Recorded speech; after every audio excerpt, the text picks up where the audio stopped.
Assalamualaikum warahmatullahi wabarakatuh. Baik, selamat semuanya. Ini adalah hasil review paper saya yang terakhir ya. Sebelum nanti teman-teman submit paper ya, full proposal ya untuk nanti pas saat UAS berlangsung. Nah, yang terakhir itu masuk itu ada 17 proposal ya, dan ya sesuai dugaan saya isi dari proposalnya mirip ya dengan apa yang sudah direview dari part 1 sampai part 3. Jadi saya komprehensif aja merangkum ya 6 kesalahan dari yang teman-teman buat ya. Jadi yang pertama itu teman-teman membuat proposal itu lebih ke produk gitu ya. Jadi seperti yang di awal-awal itu membangun aplikasi gitu ya, membangun perangkat lunak, terus menyelesaikan masalah organisasi gitu.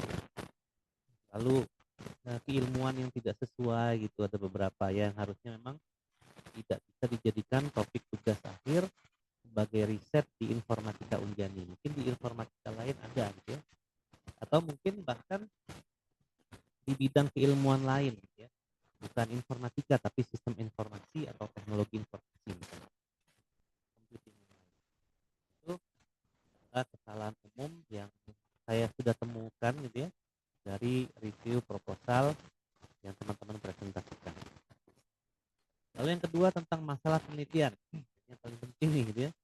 Ya teman-teman itu sering membuat masalah penelitian itu yang bukan masalah informatika, hanya mengatasi bagaimana menyurutkan banjir gitu ya, atau biar nanti kemacetan berkurang, atau tingkat kesulitan dalam mengerjakan sesuatu berkurang dan lain-lain. Nah itu bukan masalah informatika.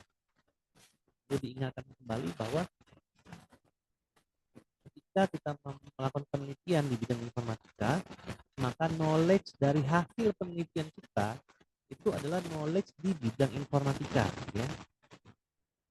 Misal kita ngambil topik data mining, berarti knowledge-nya itu terkait dengan data mining ya. Atau kita ngambil topik TA software security, maka knowledge-nya adalah tentang software security. Atau maksudnya itu bukan tentang knowledge yang ada dari riset kita itu menambah kekayaan dari ilmu software security ya. Yang orang itu nggak tahu kalau misalnya pakai metode ini atau pakai teknik ini ternyata hasilnya gimana, nah sekarang jadi tahu gitu ya. Itu adalah knowledge baru berarti, tambahan knowledge.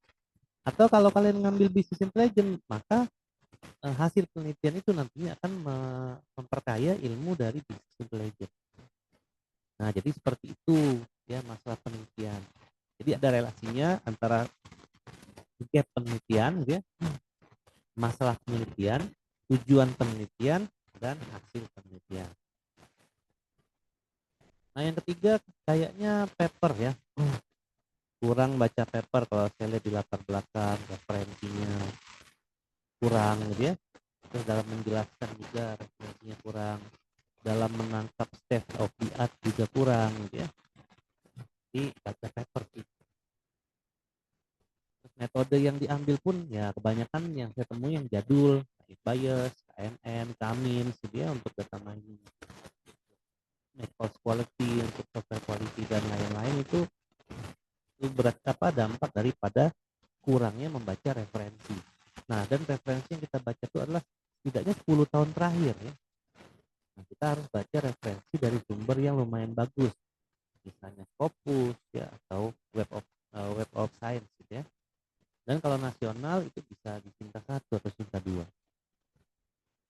Lalu yang keempat, proposal yang dibuat itu tidak kelihatan gap penelitiannya di latar belakang. Justru sebagian besar proposal yang kalian tulis itu adalah menjelaskan tentang banjirnya, misalnya kalau topiknya banjir.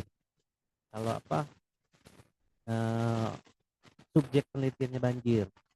Terus kalian jelasin kemiskinan kalau subjek penelitian kemiskinan, atau penyakit kanker kalau subjek penelitiannya penyakit kanker. Nah, bukan itu yang diinginkan gitu ya.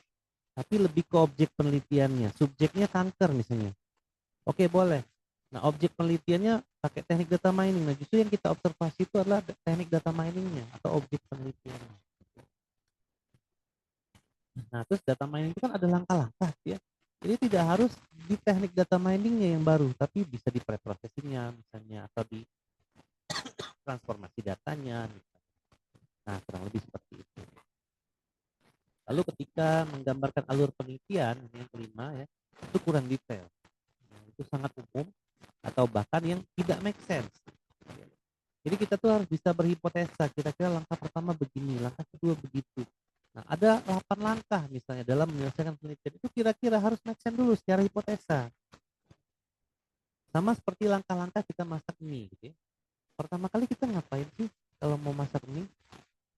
Apakah langsung masukin mie-nya ke panci kan enggak gitu. Kita harus beli mie-nya dulu gitu ya. Bawa mie-nya ke rumah, siapkan kompor, siapkan panci, keluarkan mie-nya dulu dari bungkusnya. Tahapan-tahapan yang make sense gitu ya. Yang masuk akal secara logika kita hipotesakan gitu. Nah, agar kita paham cara melakukan hipotesa itu kita harus menguasai topik. Maka ada kaitannya dengan nomor 6. Kemungkinan besar teman-teman ini tidak menguasai topik yang diambil. Misalnya topiknya data mining, tapi teman-teman tuh nggak tahu bedanya cluster sama klasifikasi misalnya.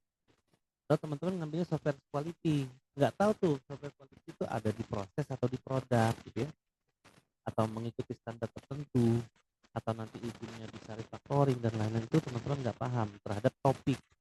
Belum ke judul ya, judul itu lebih spesifik lagi atau lebih detail lagi ke topiknya dulu. Terus ada yang business intelligence itu nggak paham business intelligence itu apa ya, sehingga begitu ke proposal yang lebih spesifik lagi itu isi proposalnya ya berantakan ya. Jadi sejauh ini untuk proposal penelitiannya itu masih cukup jauh ya dari kata layak. Kalau ini dimajukan sebagai proposal tugas akhir pasti ditolak semua nih ya dengan alasan 6 hal ini ya. Jadi ini tolong diperbaiki, masih ada waktu gitu ya untuk di-submit si proposal itu tadi. Ingat poin proposal itu adalah poin yang paling tinggi, jadi memang harus dikerjakan dengan benar gitu ya. Ya seperti itu saja mungkin hasil review terakhir dari saya untuk mata kuliah metode penelitian ini. Silakan nanti upload proposal fixnya yang akan saya nilai. Untuk link nanti akan saya share di grup ya. Itu saja, terima kasih telah menyaksikan video ini. Terima kasih sudah selalu stay ya untuk kuliah metode penelitian. Walaupun kita setengah online tatap muka, setengahnya asinkronus ya. Mudah-mudahan bisa lancar. Terima kasih. Assalamualaikum warahmatullahi wabarakatuh.